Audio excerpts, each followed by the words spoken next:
Here we are, going to be doing a tier list for the all the books that I've read over the last 12 months. This is happening in the middle of the year, whatever, don't worry about it. I'm going to list off some of the requirements for this, some of the rules that I've got.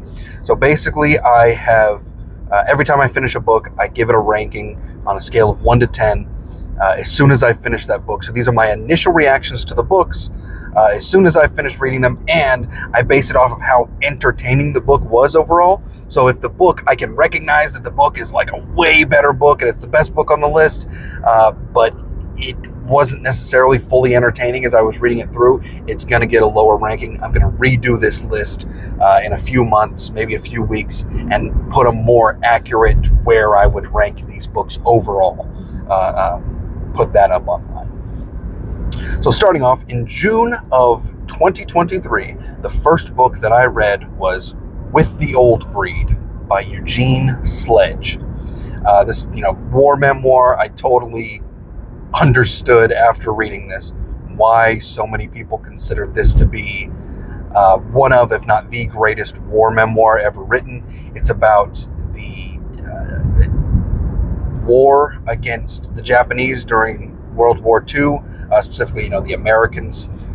It's from the point of view of a Marine private who was a mortarman.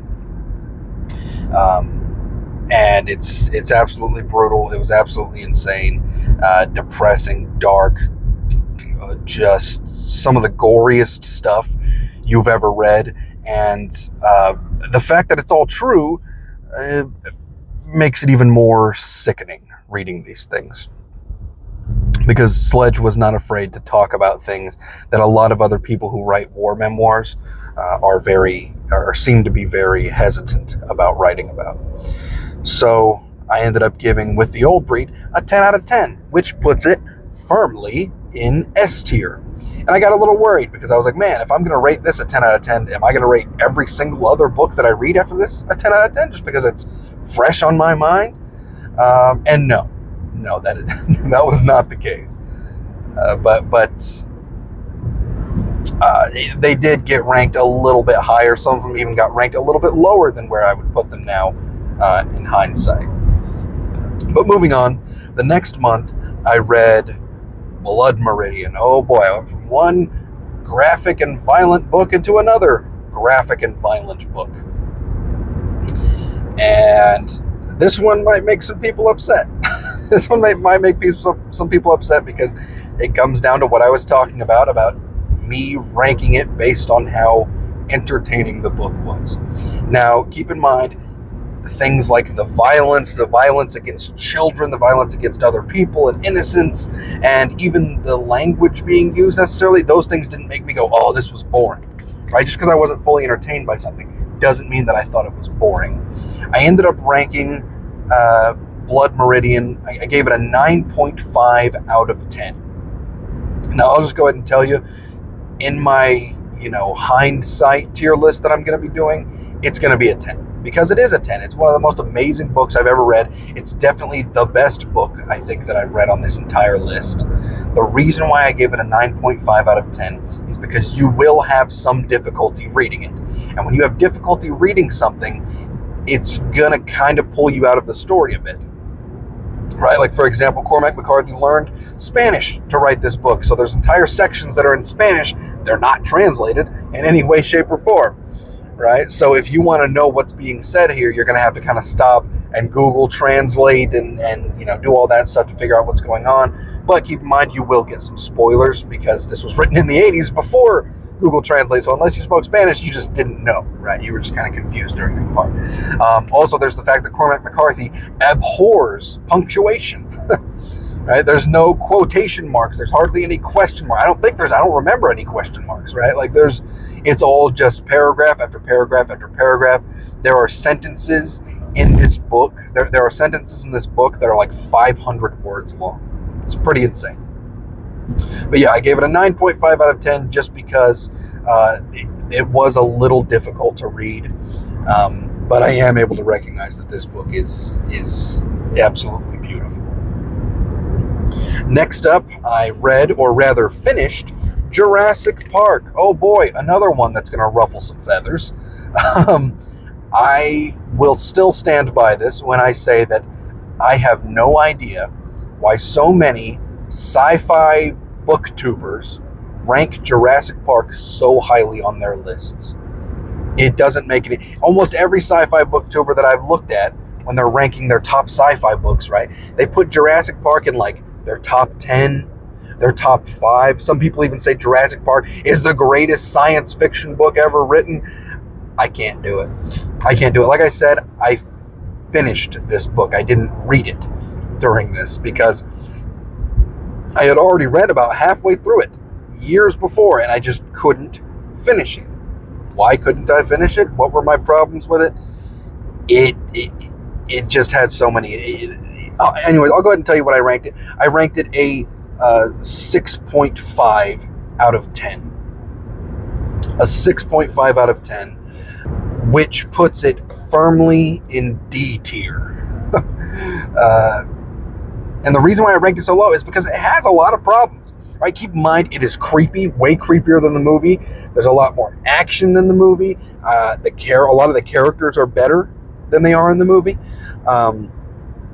There's a lot in this book that's better than the movie, but my issues with it were, the reason why it was pulled down for me is because, well, one, I didn't finish it, right? I had to come back and finish it. But the reason for that was there's a lot of moments in this that just don't make sense. Chief among them, the one that always sticks out to me when I think about this, is there's this scene when Alan and the kids are like running away from a T-Rex, right? And the T-Rex is in this pool of water after they've gotten down the river from it.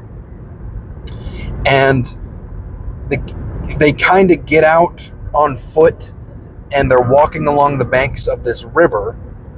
And for some reason, it doesn't really explain why, Alan and the kids decide to just kind of turn around and walk back the other direction, back towards this T-Rex. And they never mention it, right? They're just walking along the riverbank. They're talking out loud. They just outran this T-Rex minutes before, and they're not worried about the T-Rex. Nobody talks about, oh, where'd the T-Rex go? Or the T-Rex literally just disappears from the narrative. They get under the waterfall, and Alan separates himself from the kids. They get separated. Oh no, what are we going to do? And then all of a sudden the T-Rex materializes again and it starts trying to eat the kids, right? And there's a lot of little moments like that where it's like, wait, what? Why is this happening? What's going on? Why are the characters doing it? It doesn't make any sense, right? And on top of that, it's really, really preachy towards the end. Not that I'm going to fault a story necessarily for being preachy. Remember, it has to be to the point where it becomes an issue to read and less entertaining to read for me for these rankings, and it did. It did become that. The same points are overhashed again and again. There's probably thousands of words of Ian Malcolm just rambling on about the same fucking thing. He just keeps saying the same things again and again, just in a million different ways. And it's like, okay, I get it. Nope, I understand. I understand what you're saying. Okay, what is the next 2 pages? This same shit? Yeah, it is. But yeah, that's why I ranked this so low. Moving on, we had A Dance with Dragons, another book that I went back and finished. A Dance with Dragons took me the longest to read of any book on this list because you've seen a million complaints about it online. Not as many complaints as there are for A Feast for Crows, but it is still quite boring at parts. It is quite slow at parts. And that's because the War of the Five Kings is over. So there's a lot of these last 2 books, Feast for Crows and Dance with Dragons, a lot of posturing and getting ready for the next big final war.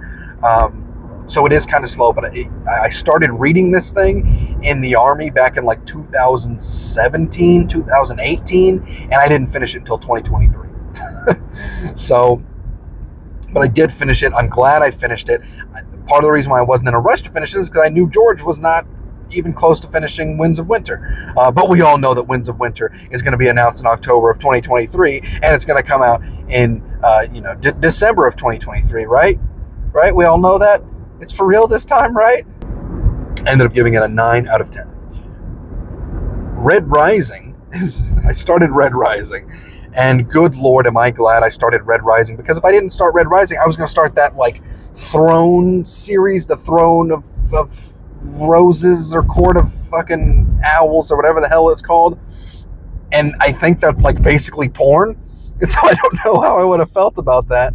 I might not have noticed much coming from George R. R. Martin, but I am so glad I chose Red Rising instead. Holy crap. One of the most overall entertaining book series I've ever read. The first book, Red Rising, is the weakest of the bunch, or people say it's the weakest of the bunch. I have a slightly different opinion. But when I heard that the first book was generally considered to be the weakest of the bunch, I thought, holy crap, this is going to be one of the best book series I've ever read. And still, I think it's going to continue into the future, depending how the last book goes. I think it's going to be probably one of, if not my absolute favorite book series that I've ever read. But Red Rising, I ended up giving it a 9.8 out of 10, which puts it firmly in high A tier. The second book in the series, Golden Sun, which was considered by many to be the best book in the series. I agree. I think it's the best book in the series. Dark Age is also up there, but I gave Golden Sun a 10 out of 10, which makes it only the second book that I've reviewed to go firmly in S tier. And now I think for the rest of the Red Rising series, we're just going to throw these up here because they're all pretty much the same. I've got things that I can say about each individual one, but I mean, you can just go check out my reviews for those, because I do have issues with them. And some of these are going to move down when I do my, hindsight tier list. So next up, we've got Princess of Mars, or A Princess of Mars. Very old book. Edgar Burroughs wrote this book a long time ago, over a century ago. I read it in 2 days. And good Lord, it was so shockingly good. It was shockingly good, but it did still have some issues, and it was a little less entertaining. I think I will move this up a bit on the list in my hindsight one, because just thinking back on how well written it was, how well written the women characters in this book were, despite it being written by a man, 110 years ago. Like, come on. It was impressive. The technology, everything about this was really impressive. But my initial reaction to it was to give it a 8.7, which puts it in B tier. Then I decided to jump into Sanderson. I started with Mistborn. This is my most recent series that I finished just in the last few months. And man, was the first book difficult, right? If you watch my review for it, you know what I got to say about it. The first book, I didn't get hooked into the story of the first book until I think page 220. I said 250 in my review, but it was between 220 and 250 is when I finally got hooked into the story, because I loved the characters, I loved the world building, I loved the magic, but there was just nothing really going on for those first 220 pages. It was a lot of just, setup, and my God, was it a lot of setup. And but then there's this moment where there's like a switch in the story, and that ended up pulling the book up a little higher than what I was going to rate it. But that first book, Mistborn or The Final Empire, depending on what edition you're reading or where it's being sold, I gave it an 8.7 out of 10. The same thing that I ranked Princess of Mars, actually, now that I'm looking. But yeah, that puts it in B tier. Next up, we've got Well of Ascension Book 2, right? Mistborn Book 2, a lot better. I thought it was going to be the best one in the series. And overall, it is very intense. There's a lot more political craziness going on. There's a lot of, oh crap, how the hell are they going to get out of the situation? Everyone's going to die. There's no way they survive this crap. What are we going to do? Right? I ended up ranking Well of Ascension a 9 out of 10. Nice round number there. Then we move on to the last book, the most recent book that I finished, Hero of Ages, June of 2024, exactly 1 year after I started this little journey, my road to 1,000 words, read and own 1,000 books, which isn't much of a feat, but whatever. Yeah, Hero of Ages, the last book in the Mistborn trilogy, the original Mistborn trilogy. As I said in my review, I did not want to rank it what I did, but I had to because it's so freaking good. I gave it a 10 out of 10, putting it in S tier. It was so good. It was so entertaining. It was balls to the wall from start to finish. So much crazy stuff going on. So many twists. I could talk about it all day, but just go ahead and check out my review for it because it was freaking awesome. The book was awesome. I don't know about the review. I don't know if the review was awesome, but the book was awesome. So, yeah, that's my tier list with my initial rankings of how entertaining each book was. Like I said, I'm going to be doing a kind of hindsight tier list where I actually really look at these books, give them new rankings, and put them on the tier list. Some are going to go up, some are going to go down, some of them are going to stay exactly where they are, and that'll be a more accurate tier list so far as how you might be concerned with if you want to read some of these books. But this is, I don't think it's going to change much. But yeah, there you go. That's my tier list. Thank you guys for watching. I'm about 20% into the Three-Body Problem. Freaking awesome so far. I love it. And I think it's going to be really good. It just started getting a little creepy, a little crazy. So, and something tells me it's going to get even crazier after this. So, yeah, that's all I got right now. Thank you guys for watching.